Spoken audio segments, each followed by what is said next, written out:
You think of it, you say it, it's stupid.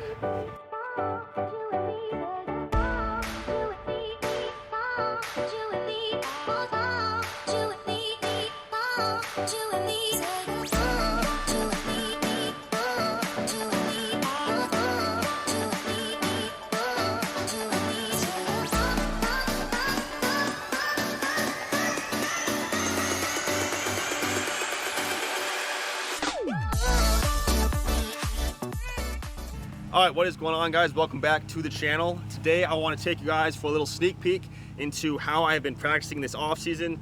I'm just gonna set my stuff up and then show you guys what I've been doing to hopefully improve for next season. So let's get my stuff ready.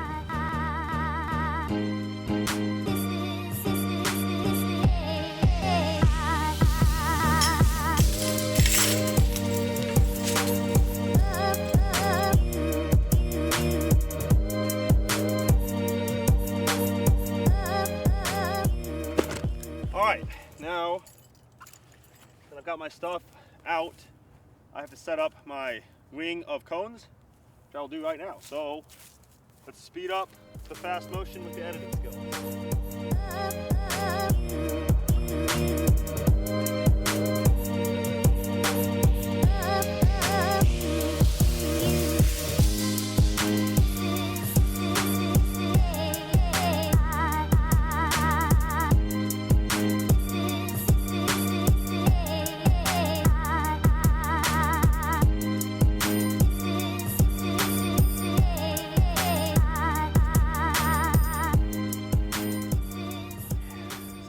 Basically have this rope, and then I've got markings with tape on it, some different footages, so I can lay my cones out in a consistent manner every single time.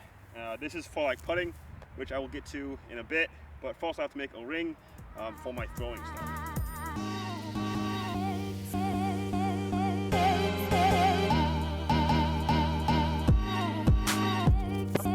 Okay, so as you can see, I've got a bunch of cones laid out. I've got a circle marked at 24 feet so that I can know how accurate I am on throwing, which I'll get to in a bit.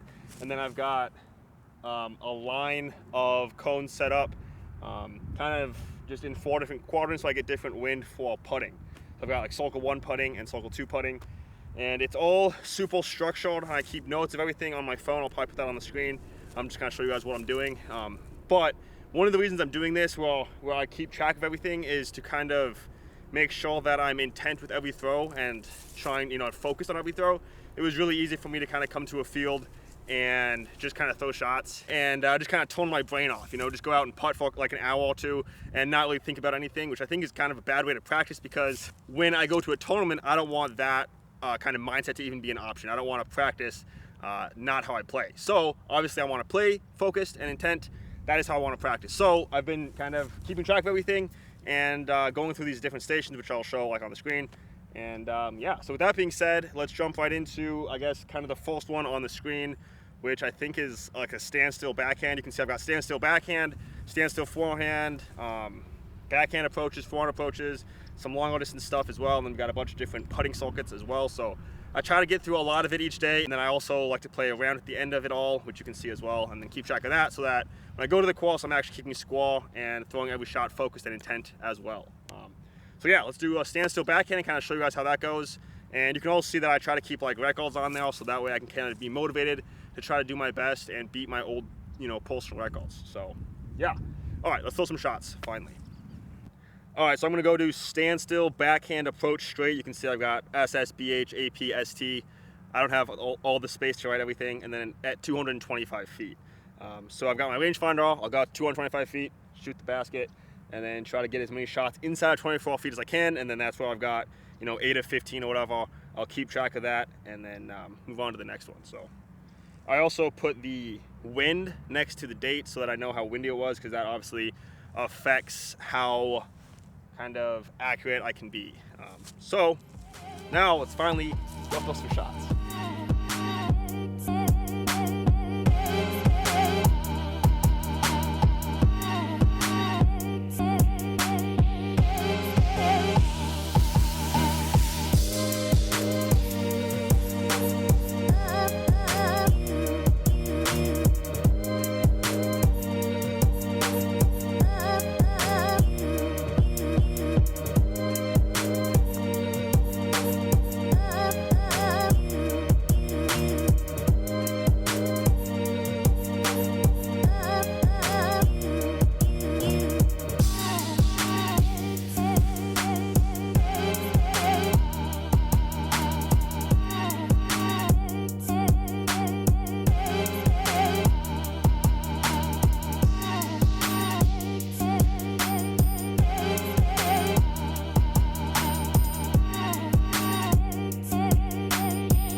up missing 2, which is really good. The first one was a complete shank, but it was also caught in my first throw, so kind of gets a pass.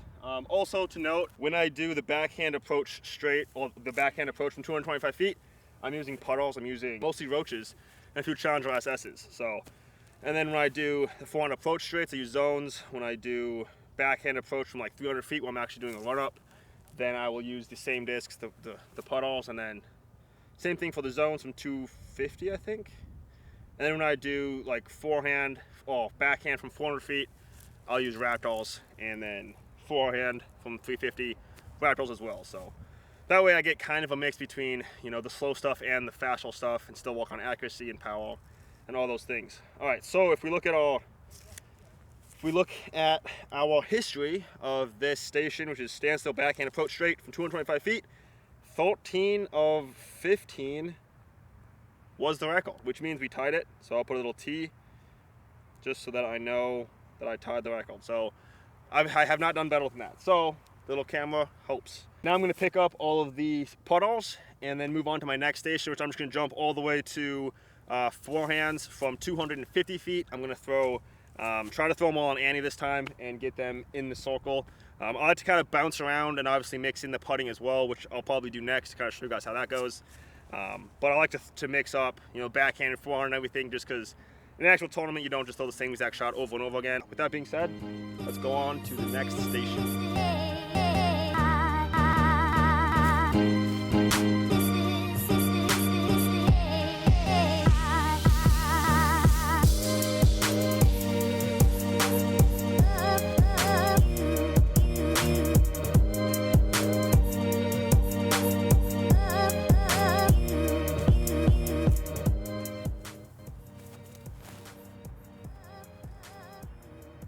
There we go.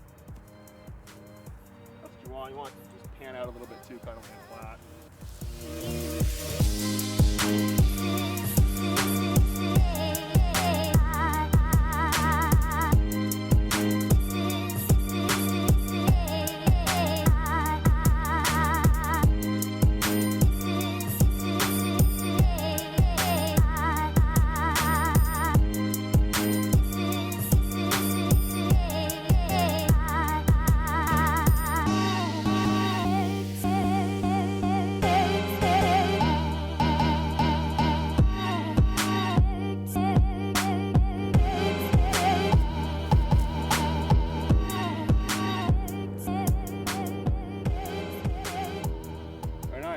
So that was trash. I think I'm gonna guess I maybe got 4 or 5 in, but let's go check it out and count them up. Somehow I actually ended up getting 7, which, look at my sheet, still not very good, but it's, you know, it's not terrible. So if you look at this, my record is 9, so 7 out of 12 I will take, kind of a left to right wind, so not terrible.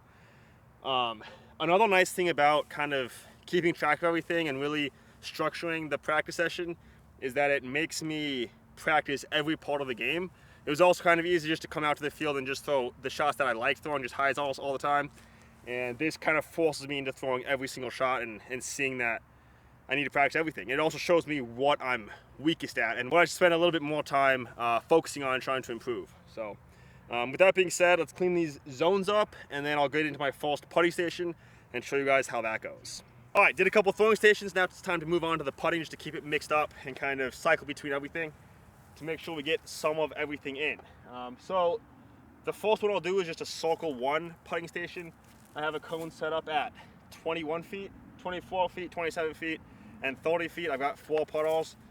Basically what I do is I putt 4 from each different distance. Then I move on to the next line, move on to the next line, move on to the next line. So I end up putting 64 times, I think, and yeah, just see how many I can make. One of the reasons why I like to kind of go in a circle and get different angles is just to kind of face different wind situations like we face on the actual course. Got my Challenger SS's, special custom ones, dishcraft.com. Let's go, let's make some putts.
So I counted up all that I made, and I ended up making 56 out of 64. So ended up missing 8 putts total, which isn't too bad, but I feel like I can do better, especially when it's calm like this. Don't really have an excuse to miss a whole lot of those Circle 1 putts, but that is why we practice. So with that being said, we will move on to a different station. We're going to do some throwing again. Let's do backhand Hyzers. So I haven't done that in a while. You can see I've got the X's. We'll do backhand Hyzers from 375 feet with the Raptors, try to get them in the circle, and yeah, we'll do that, and then I'll do a Circle 2 putting circuit, and then call it a day, I think. Just this kind of gives you guys an idea of what I've been doing. I'm not going to show every single circuit because that would take way too long. We don't want a 5-hour video on YouTube.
This thing is down. No way that just happened. Watch it go in and back around the backside. No way. That is the worst break.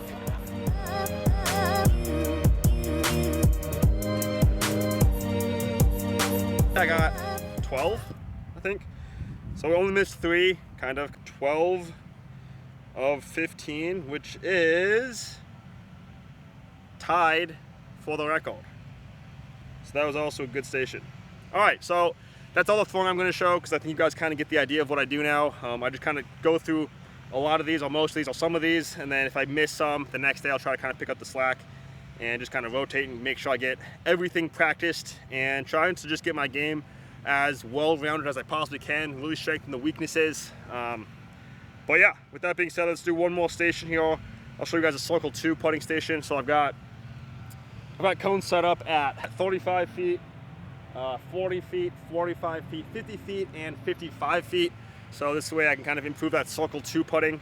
I have a couple different ones from those distances. I have just a normal putting stroke. So you see people like Adam and Ricky just putt from anywhere pretty much with a normal putting stroke. You got people that jump putt, people that step putt. I kind of want to get good at all of it just because depending on the situation, the footing, you kind of want a different stroke depending on those situations. So today I will go through the circuit jump putting. I usually just do, just go on 2 legs of these, just because if I do all 4 of them, it takes more time. It's a lot of jump putts in a row, so I'll just go down one line and then go cross it, go the other way so I get kind of different winds, and do 40 putts and then see what I get. So let's spin some jump holes in. You think of it, you say it, and it's stupid.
quick, guys. New favorite t-shirts all available live on otbdiscs.com.